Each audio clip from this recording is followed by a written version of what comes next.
Hello, welcome to Bison Overtime. I'm Malik Mitchell. And I'm Alex Dusky. We have a lot to cover today in sports. First, we're going to dive into football. What have you heard from Zeb Lolan from today? So last week, 4 football players spoke to the media, and Zeb Nolan was one of them. Not only he is a quarterback transfer. He doesn't want to come off too cocky for his press conference. Yeah. But a lot of players, I think Cordell Volson, he had some great things to say about Zeb, and he said that he's going to give it everything he has. But I know that you've been talking about Quincy Patterson as well, who's a transfer from where? Virginia Tech. And so he will be playing as well. And Zeb is very excited to have Quincy here. How do you think about that? You know, it's kind of interesting that the star quarterback would want another. Yeah, I wouldn't want that. I know if I was on a team, it's got to be complete rivalry, you know, because we're starting job. I want to play. I don't know if that doesn't sound like he really wants to play. I feel like there should be no friends, you know, because you're both starting for the fighting job. But I guess, hey, if they're rooting for each other, I guess it'll be good energy. They've been friends for 3 years. And I think what Zeb said, this is a quote, he said it would be an injustice to Bison football for him to not be here, and that he deserves this opportunity to play a starting quarterback as much as Zeb does. So I think we have a great quarterback in Zeb. Obviously, he's very humble. Hopefully that can, show out on the field. Yeah. And for the preseason poll, they've been picked first to win it all for the 9th straight season, which is not a surprise. You know, we're very dominant. And second on the list was UNI, and we killed them 46-14 last year. So it shouldn't be any problem for this year. I think it was NDSU, UNI, and then SDSU. So, and I believe SDSU and UNI were pretty close, but I believe NDSU won the vote by like 10 coaches, I think. So obviously, high stakes as well. Last week we talked with Coach Matt Enns, and he was saying, having to put everything behind, that this is a new season, a fresh start. Realistically, how easy do you think that's easy? How do you think that's easy to accomplish? Being like, oh yeah, we went 16-0. How do you just forget that? It's really not. Everybody's gonna feel like they're the stuff. Have a little. They're not gonna have a chip on their shoulder. They're gonna be probably a little bit cocky going out there. Plus, they just killed the first team they played back in what? Like 2 months ago, October. Yeah. So yeah, I feel like they're not going to forget it, but they could go all the way. But my still concern is the quarterback. It's a new quarterback. He's not Trey Lance, so I don't know how it's going to, And even if he was as talented as Trey Lance, it is still hard to come in your first season and lead them to a championship. Right. I know he's going to be very nervous. Plus, he might not show it, but there's definitely pressure on him. Everybody's looking at him. If they don't make it to the championship, who are they going to blame? The quarterback. It's always on the quarterback. So it does help that both Zeb and Quincy are transfers from D1 schools, Virginia Tech and Iowa State. So obviously, with being at Iowa State against or behind Brock Purdy, I don't think Zeb played too many games there. But still, he was in the atmosphere, getting used to that. So it's better than a true freshman coming in, I think. Yeah, and then they have, for the games, new rules like limiting 50% of capacity in there. So I don't know if that's going to, the players are going to perform because players do like fans. It's been said, players do like fans. So how do you think it's going to affect them? So 2 of the other players that were interviewed last week, they were saying that they were just so relieved that it's going to be 50. It's not 100, but having to play that game against Central Arkansas last year was, last fall, it was just parents. And so it's this big FCS football game, first one of the season, and it's just your parents in the stands. And they said that was just, terrible. Terrible. They also said that they kind of use it to their advantage. Being in the dome, all the sounds bounce back and forth. And he said that the energy is just so unmatched and that opponents normally can't hear. How do you think they're going to, make up for that? I don't think they are, It's just not it's nothing like the fans. The fans just, I don't know, they just motivate you to want to make a big play, Yeah. It's just the love that you get is just like no other. You know what I mean? And plus, Bison Football Nation is so passionate. So passionate. They always come out. I don't think they've had a season where tickets weren't sold out, So, yeah, they're going to definitely miss a lot of the love this year. Last that I checked, I think they're still working out that schedule. But like we said last week, it is still looking to be February 21st. So that's, 3 weeks from now? 2 weeks from now? Against Youngstown. How do you think that game's going to play out? I think it's going to be a blowout. I for sure think it's going to be a blowout, where it's just Hey, my main concern, I'm going to echo again the quarterback position, but I think we should be doing fine. That still have the same old line, so he should be good as far as getting protected. Still got the receivers coming back, so I think we should be good. I think so too, and it should be a good Missouri Valley Conference rivalry. I just throughout the season, and it is important to note that one team has elected to not play, and that's Indiana State. But I don't think that really will impact the schedule at all. Okay, when we come back, we'll dive into basketball.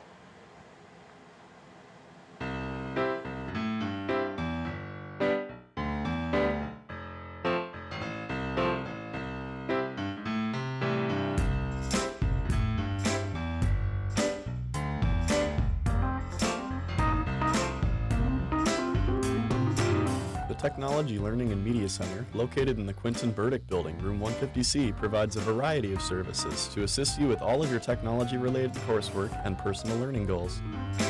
The TLMC offers one-on-one tutoring and assistance in topics ranging from basic computer skills to advanced topics such as design, Adobe products, and multimedia software. A resource library that includes books on the latest software releases, online resources including a lynda.com kiosk that provide free access to high-quality video tutorials on hundreds of topics. Free workshops on a variety of topics taught each semester by our student staff. Software and hardware for audio and video capture, conversion, and editing, plus personal assistance on your multimedia projects.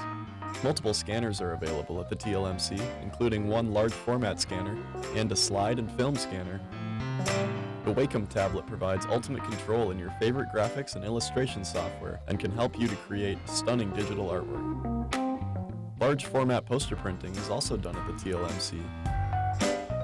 Our walk-in media resources include the Whisper Room sound booth for recording professional quality voiceovers and audio. The TLMC Media Studio is available by reservation and provides equipment and space for video recording, audio recording, studio photography, screen capture, and a green screen for special effects.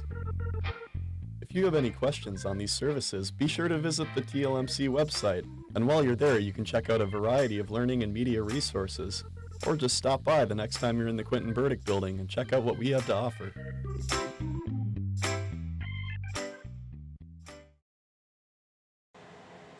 Welcome back to Bison Overtime. This segment we will be focusing on the basketball teams here at NDSU. Let's start with the women. Last weekend they split the weekend against the Kansas City Kangaroos. What did you take away from that play? Well, they lost the first game by 8 points, which is they always lose the first game. Right, we were talking about that last week, and I saw a stat that the women's team is 6-0 in second game series. Yeah, I don't know why. I don't know if they just underestimate the team first. I don't know, but it seems like they take a long time to get in a groove. But you see how they won the second game, right? So I don't know. Some key players from that weekend: Ryan Cobbins, she had a season high with 18 points. Heaven, as we were talking about last week, she had 15 points, and Emily Dietz had 11. Yep. So, did you see anything else from any star players that last weekend? Well, it was kind of weird because Cobbins didn't have, I don't think she played the first game. Right, I think those were from the second game maybe. Did you know why she didn't play? No, that's one thing I didn't understand. But as you can see, she's a key factor because they lost the first game, which they usually do. But when she came back, she scored 18 and ended up winning the game. So you can tell that she's really a main factor on the team. And if they don't have her, it's kind of a jumble. You don't know if they're going to lose or win. I wonder if maybe she's had a pulled muscle or something. Probably, or just shaken up, banged up a little bit. Right. This weekend, they are playing at home tonight, actually, right? Yep. 5 p.m. today and tomorrow against Oral Roberts from Oklahoma. ORU is 6-8 overall, 4-2 in the Summit League. Mm-hmm. How do you think that that's going to play out? Do you think we're going to win both or split it again? I think it will be a close game. No, I think it's not going to be a close game because they haven't been doing what we haven't been doing. They've been winning the same games, the same teams we have. But if the first game, if they lose again the first game, they don't play like they usually play in the second game, then we're going to lose the first game. What do you think that is? Do you think that they just, not necessarily underprepared, but it's obvious that they're not figuring out how their opponents are playing in the first game, but then by the end of the game they have it figured out? Mm-hmm. Is there a way that they can fix that and try and win both of them? I don't know, because usually in the first game, they usually start off slow. That's what I've seen. They start off slow, not really, just not really running the plays correctly, But as soon as they just like what I said, Renia Hopkins, really clutch player. As soon as she Right. starts getting in the groove, everybody starts gravitating around her, and it just starts picking up. So I guess when people start making plays and they feed off that, that's when they start winning in the beginning. But what my concern is, they killed UND, and we struggled with them. Okay. So that'll be. that will be, I don't But know. you know, didn't both UND games went to overtime, didn't they? With us? Yes. Yes. Okay, so at least it was a close game. You know, it wasn't like UND crushed us. Yeah. But, That is concerning. yeah, it is I concerning. think we will for sure have that home field advantage over ORU, though.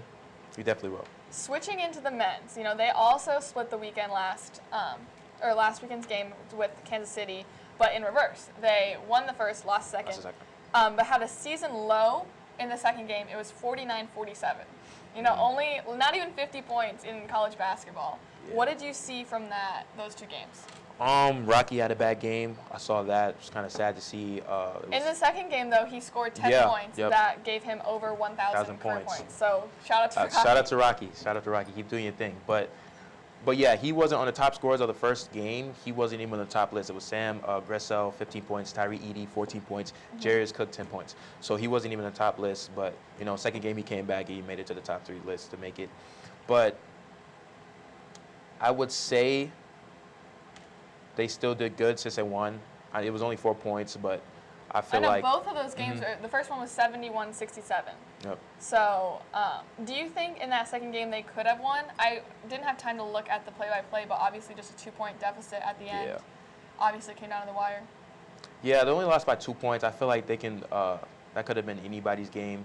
I mean, they only won by 4 points the first game, so you know you can see it was going to be a close game. It could be. It was. I feel like it was up for grabs. So it's nothing they can really do. Rocky did his thing, so I don't. So it's just got to take an L at one point. So then this weekend they are also playing Oral Roberts. Their men's team is 9-7 overall. Both games tonight and tomorrow at 7:30. Do you think it'll be a tough game, close game, easy win? I think it will be a close game because they have this kid named Max Abmas. I'm sorry if I didn't say your name right. Who averages 22 points a game. Oh. He goes crazy. He goes crazy. He has a shot. The handles is off the chain. He goes crazy. So, and they have another guy that's a forward named Kevin Obenor. Don't know if I said your name right. Sorry. He averages 19 points at the forward position. So they have a guard and they have someone down low. So if they could contain those two players, they'll win. They'll be fine. They'll be fine. But those two players alone are averaging 41 points, and we scored 47 in our last as a team. Yep. So that's my only concern. But I think we should still pull it away. I think so too, especially like with the home field advantage. Like I said, we were talking about Bison fans. Do you know what the capacity is for basketball? I hadn't heard. I think it's same as football, just half capacity. It's just good, yeah. You've been to the games. Are they loud still? Oh yeah, they're still loud. You can tell NDSU is just die-hard fans. Like anybody that lives in the States is die-hard fans. They go crazy over any bucket. It could be a simple layup. They'll still go crazy over it. It's just a great atmosphere. So yeah, being home definitely, increases their game a lot. I think so too. I think it should be. I think both the men's and women's have a good chance of winning, but for sure both are going to be very tough games. Yep. Should be entertaining to watch. Yeah, it should. When we come back, we have just a mix of many NDSU sports to talk about next segment. Stay with us. There are so many great things to experience at NDSU. It's hard to pick one, but my favorite is the people. They make it such a warm place. The Bison aren't just across the country, they're across the globe. It's the perfect distance from home. The faculty are our biggest cheerleaders. Hands-on research experience. The affordable tuition. All the opportunities to stay active on campus. Real-world learning experiences.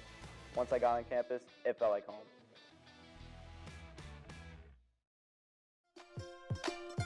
The NDSU bookstore has everything you need to show off your Bison pride.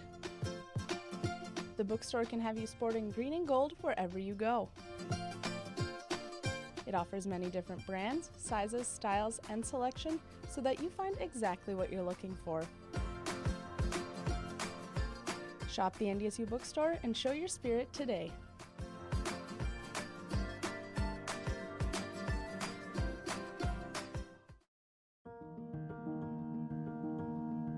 No kid deserves to go hungry, but try as they might, not every family can afford to put food on the table every day. That's why the Great Plains Food Bank and their partner agencies work every day to bring food to our hungry neighbors. Every dollar donated can provide 4 meals for those in need. Go to GreatPlainsFoodBank.org and donate today so no kid in North Dakota ever has to go hungry. There are so many great things to experience at NDSU. It's hard to pick one, but my favorite is The people, they make it such a warm place. The Bison aren't just across the country, they're across the globe. It's the perfect distance from home. The faculty are our biggest cheerleaders. Hands-on research experience. The affordable tuition. All the opportunities to stay active on campus. Real-world learning experiences. Once I got on campus, it felt like home. Welcome back. We have 4 sports to get into. First, we're going to start off with track and field. Last week, they had a meet up in UND. They dominated in shot put and the 400-meter dash. Cody Roeder is 4th now in NDSU all-time 400-meter, which is crazy. And then Alex Talley is ranked 3rd in NCAA this season in shot put and is 2nd of all time in NDSU history. I was looking up at that. That meet was a really great meet for several players. The team swept all 4 Summit League Athlete of the Week awards last week, just from that competition at UND. Jacob Roden and Peyton Froelich were 2 of the athletes that got that. Jacob had his 2nd fastest run for the 800 meter, and he's now ranked 24th in the country. Impressive. And then Peyton had her personal best in the 600 meter, and now it's her time is the 5th in NDSU history. So obviously 2 stellar athletes as well. Today they are hosting a meet. So it's UND, NDSU, USD, and SDSU. It's a big track meet. Right. There have been 2 events so far. The women's pentathlon. Jenna Kess won the women's 60-meter hurdles in 9 seconds flat. Pretty speedy. And I don't have any updates for the men yet. Got the Jets. Yeah. I mean, no one really talks about track that much. Yeah, but obviously NDSU is pretty solid. Yeah, they're pretty solid. Everybody, you don't really hear too much bad things about track. Every time I hear something about track, they're beating their personal best or getting up in the ranks in NDSU history. So yeah, be sure to tune in to their live stream too if you want to watch the meet. Right, because it's happening, I think it's today and tomorrow, for sure. Next sport, we have wrestling. The Bison have their final home duels of the season this Sunday against Iowa State and SDSU.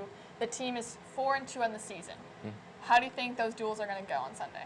I think NDSU should be good. We're coming off a 3-game win streak, so I don't see anything that we couldn't beat or that's anything tough.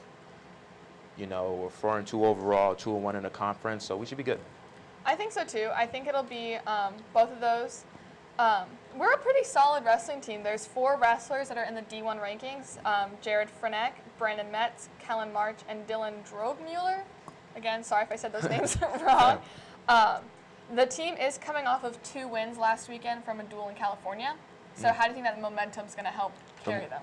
Definitely is going to carry them. More confidence. When you have confidence, you play better. That's just every athlete knows that. When you have confidence, sky's the limit. So I should see good things from them this meet. Something that I realized this weekend is that wrestling often will do those 2 duels, like one, let's say at 1 and one at 7, and the wrestlers will compete in both of those. How draining do you think that's going to be for a wrestler to go out, give it his all against Iowa State, and then go out and give it his all against SDSU? That's definitely sounds draining because after you do one meet, you give it all you got because you don't want to lose. Your body, you still have to, Wrestling your body is so physical. Yeah, so physical, and your body has to regain all his, it has to heal. So when you do that and then you have to go wrestle at 7, you said? Right. I feel like you're not going to be at 100 at that second meet. So I think that's not really a good idea. And obviously, you need to eat to refuel, but then eating right before, it's never a good Right, and then either. if you get banged up in your first meet, that's going to affect you in your second. So I don't know why they would do that, but I don't think it's a good idea. But hopefully it does go well for them, last home duels of the season. Yep. Switching now to golf. Our last 2 sports updates are going to be pretty quick just about their schedule being released. So the men's and women's have announced their spring schedules. What do you have from those? So they kicked off their season on the 22nd against... The men do or the girls? The men's do. Okay. On the 22nd against California Baptist University. They had a tournament, just one back in October 2nd, and they got 2nd out of 8 schools. It's not bad. Yeah, they're not bad. They're looking pretty good so far. Glad to see them have a season, though. For sure. I know that was a big scare for them. Something interesting that I saw is that the women are going to be playing 6 tournaments, but the men are only 4. But both did play that game back in the fall. I Yep. think the women won theirs. First out of 2. Right. So, first out of 2. So, did you see anything about why the girls are going to be playing more? No, I didn't, but it's probably because I don't know. Why? Did you hear anything? I didn't either. I got the email saying that they have released. They're very excited to play. The women will be starting their schedule in March 1st. So a week later than the boys too. So the girls are playing a shorter season with more tournaments than the boys. You don't like that, do you? Well, it's just weird, I know, because if we were talking about basketball, if the women travel, the men travel. Same with volleyball. All 3 teams will go. All 3 teams went to Kansas City, So it's just interesting to see that they're not doing that for other sports as well. Well, then you got to put COVID in the factor too. Maybe because they're different sports. Maybe COVID is a big factor of why that's happening. I don't know. We'll have to see. Hopefully it'll be a good season for both of those teams. And then for baseball, any thoughts on baseball? So they announced their schedule. I know just like 2 weeks ago, they were like, we don't know if there's going to be a schedule, because what happens normally is that the baseball team will travel down to the south to play, because obviously, what is it? Freezing. It's 6 degrees outside right now. Jesus. And so they are going to be playing 4 non-conference games all away. I think seconds. like in the Kentucky, Ohio area, starting February 19th. And then how the Summit League for baseball decided is that they're going to be playing a 4-game doubleheader, so 2 games Friday and 2 games Saturday for any conference play, and that starts March 19th. How do you think about 4 games, like we were saying with the wrestling? That's 2 games and 2 games each day for 2 days. Yeah, that's definitely going to be draining for any athlete. 2 games, yeah, that's crazy. But when we come back, we'll get into volleyball and the Super Bowl.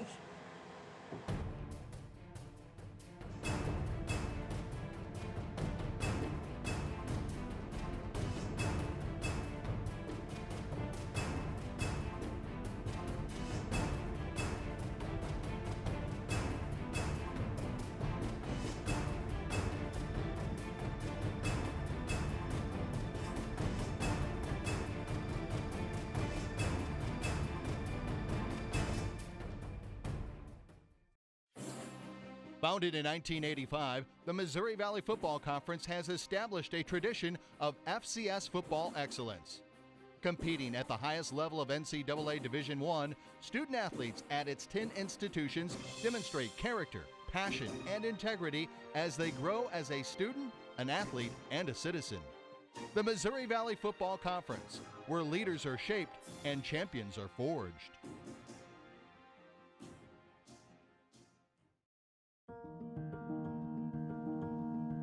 No kid deserves to go hungry, but try as they might, not every family can afford to put food on the table every day. That's why the Great Plains Food Bank and their partner agencies work every day to bring food to our hungry neighbors. Every dollar donated can provide 4 meals for those in need. Go to greatplainsfoodbank.org and donate today, so no kid in North Dakota ever has to go hungry.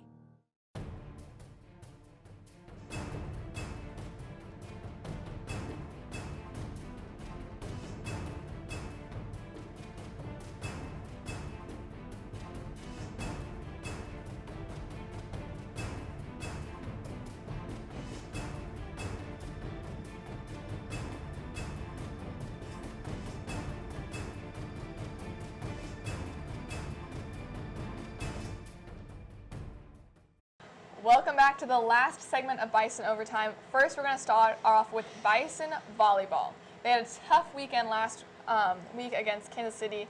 Both of their games were very, very close. The first one went to 5 sets, and I think it was 3-2, obviously. And the last set, it was 15-13. So a very close game there. And then they lost all 3 sets in the second game. It's a tough blow, but Allie Hines, 19 kills, which is really high, in the first game, which is really high. And then she led again in the second game, 13 kills. So it looked like she's doing pretty good. And then they're now 2-2 overall, but they're 0-2 in the Summit League. Right. So obviously not a good start after beating UND 2 weekends ago. Hopefully they can get back into the groove. I know that the coach was talking about their defense a couple weeks ago, and Taylor Kwan had 15 digs in the second game, so that's like basically like the defensive block type of deal. And so that's a pretty impressive number. And both Taylor and then Allie Hines, who you're saying, are both freshmen.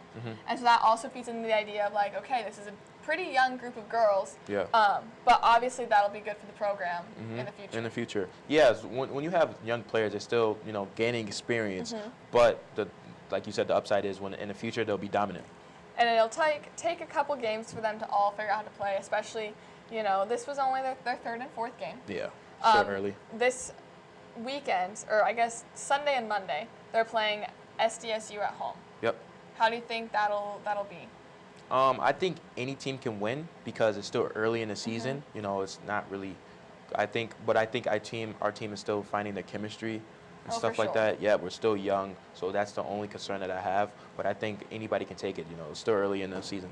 And especially being at home, like we've said throughout this show, that will help them for sure. Hopefully we can see, some more freshmen get out. You said, who were some other players that had key points? Kirsten Tidd had 11, and Alexis Batchmeyer had 10. Sorry if I said your name wrong. Okay, so obviously, it's a pretty evenly spread talent. There's not like one star girl. Yep. Which I think it's better for the team because then, if one's injured, it's not. There's a big gap to fill. Yeah. That's good that they have top 3 players that can perform and not just one. But even though they're still young. Right. So that's kind of the like the basketball team. There's a lot of different players, but as soon as one gets in their groove, then the whole team can kind of rally around them. Yep. But yeah, they play against SDSU next Sunday. I think NDSU would take it. I'm always going to say NDSU. Right. Yes. I was going to say NDSU. All right. Well, we wouldn't be a sports show if we weren't talking about the Super Bowl. The Super Bowl. It's Super Bowl 55 this Sunday. Bucks versus Chiefs. I think at 5:30. Yep. In Tampa Bay, which makes the Buccaneers the first NFL team to be playing in their home stadium in the Super Bowl. That's crazy. The predictions are Chiefs are going to win by 3. Right. Ooh. It should be a very high offensive game. I think the over-under was 56, so both teams averaging about 30 points. If the Bucks win, this will be Brady's 7th title. That's a lot. He's definitely going to be called the GOAT after this if he wins that title. Do you think he will retire? I saw this one theory that Brady will say, hey, just give me like $1 million. Don't give me $10 million, and then spend the rest of the money building up the team so that he can have a better team, easier to win, more Super Bowl wins. Oh, do you think wow. he'll do that? Do you think he'll take the money and retire? I feel like Brady would be the kind to do that. Just $1 million just to do it. I truly think he's hungry for more titles. I don't think he's the retiring type. Peyton Manning, he got his one, retired. Right, yeah. Right, got his one and retired. But Tom Brady's just like, I feel like he just wants more titles. You see what he said? He wants $1 million, give up the rest. I think that's what it was. I don't think any player will do that. That's true. I don't think any player would do that. You called him the GOAT. I've also seen a comparison of Brady's the GOAT and Patrick Mahomes is baby GOAT. What do you think about that analogy? It's true. Pat Mahomes' second back-to-back, like Super Bowl, going into Super Bowl? 3 years. Like, this is his 3rd year in the league, and he's already taking his team to the 2nd Super Bowl. Doing big things, being consistent, and being that young, leading his team like that. There's no other way but to call him the baby GOAT, But if and he has his whole future ahead of him too. Whole future ahead of him. He's just his 3rd year. That's crazy. But I still want the Bucks to win. Right, because of your friend from your high school. Yep. No, not from my high school, but just from same area. Tyler Johnson. I want him to win the Super Bowl. Something that is important to note is, obviously COVID been a tough season. There have been 2 Chiefs players, DeMarcus Robinson, who is a pretty key player on the Chiefs, and Daniel Kilgore. They're currently on the reserve list because their barber tested positive. So if they test negative in their 5-day, then they're fine. But, it's just kind of funny. Like, what are the odds? Right. I see why Des Bryant got mad when he, tested negative and then later tested positive. It's just dumb. Like, the barber, that, yeah, I know if they test positive, they'll be, sad. Right. It's the Super Bowl. It's not just any game on the season. Right. It's not just a regular game. Des Bryant got mad over a regular game, but this is a Super Bowl we're talking about. And, obviously, I don't think that I think they normally release COVID updates in the later afternoon, so I don't have anything more. But we hadn't heard anything else other than those 2 players. So, honestly, if it's only 2 players on 2 full professional football team rosters, that's not terrible. That's not terrible. So, what's your score prediction for Sunday? I'm going 34-32. Oh, very close. Simple. I think it'll be 35, or I guess 42-35. Unfortunately, I think the Bucks are going to win. I don't want Brady to get another ring. Wow, Another ring. Brady hater. Okay. Yeah, I am. I'll say it. I want the Bucks to get a win. But thank you for tuning in to Bison Overtime. Again, I'm Malik Mitchell. And I'm Alex Susky. And we'll see you next week at 12:30 p.m.